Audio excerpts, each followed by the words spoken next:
यूक्रेनी बंकर पर रूस का ड्रोन अटैक हुआ। वुहलेदार में यूक्रेनी बंकर ड्रोन से हमला किया गया। रूसी ड्रोन हमले में कई यूक्रेनी सैनिक घायल हुए। रूसी हमले में कई यूक्रेनी बंकर ध्वस्त हो गए।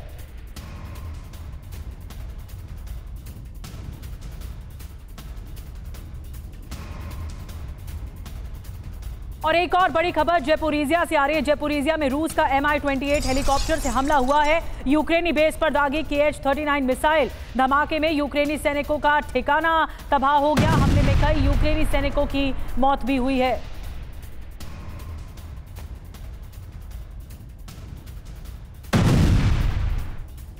और वहीं यूक्रेन के खार्किव में भी बड़ा हमला रूस का हुआ। खार्किव में कई इमारतों पर हमला किया गया।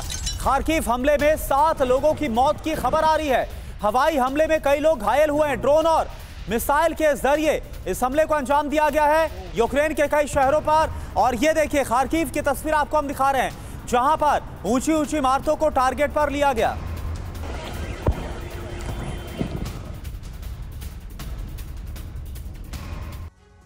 और यूक्रेन पर सीरियल अटैक की ये जो रणनीति बनाई गई, सीरियल अटैक किए गए, ये एक बहुत अहम पड़ाव नजर आ रहा है युद्ध का। आपको आइए जानकारी देते हैं कौन कौन से वो इलाके हैं जहां पर सीरियल अटैक हुआ है।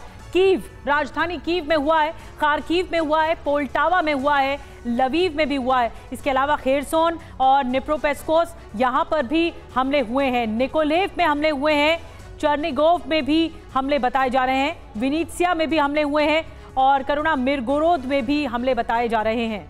बिल्कुल। और इसके अलावा खेमेल्स्की पर भी जो हमला है वो किया गया है। तो आपको हम ये दिखा रहे हैं कि किस तरह से कहां पर एक साथ कई जगहों पर हमले बोले गए। तो यूक्रेन पर किस तरह से बारूद बरसाया गया है। संजय भारद्वाज सर, सवाल आपसे यह है, हम देख रहे हैं कि यूक्रेन भी अपनी पूरी ताकत लगा दे रहा है यूक्रेन पर हमला करने के लिए, और रूस भी जो जवाबी हमला वो कैसे यूक्रेन पर कर रहा है, क्या लग रहा है? क्योंकि जो खबर आ रही है कि हमारे NSA अजीत डोभाल वो अब व्लादिमीर पुतिन से बात करेंगे ताकि इस युद्ध को खत्म किया जाए। इस बातचीत की टेबल पर आने से पहले दोनों देश पूरी ताकत लगा देना चाहते हैं, ऐसा लग रहा है कि आपको?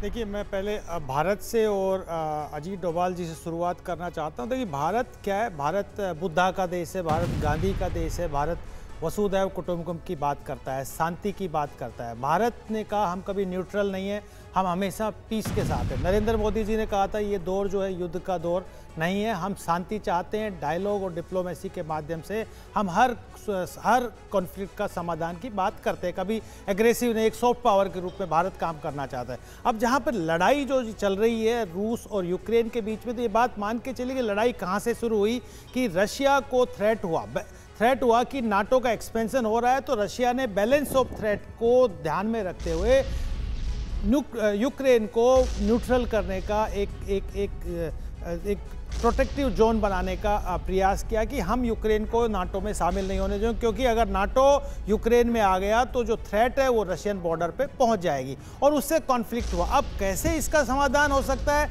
ये बात पक्का है कि रशिया कभी भी एक्सेप्ट नहीं करेगा कि जो थ्रेट है उसके बॉर्डर पर आए। तो ये एक तरीके से पीस जोन के रूप में अंतर्राष्ट्रीय कम्युनिटी और भारत के नेगोशिएशन से यूक्रेन को एक पीस जोन के रूप में लाया जा सकता है। और जो थ्रेट है वो यूक्रेन के बियॉन्ड रह सकती है, वो ईस्टर्न यूरोप के बाकी कंट्रीज तक रह सकती है ये।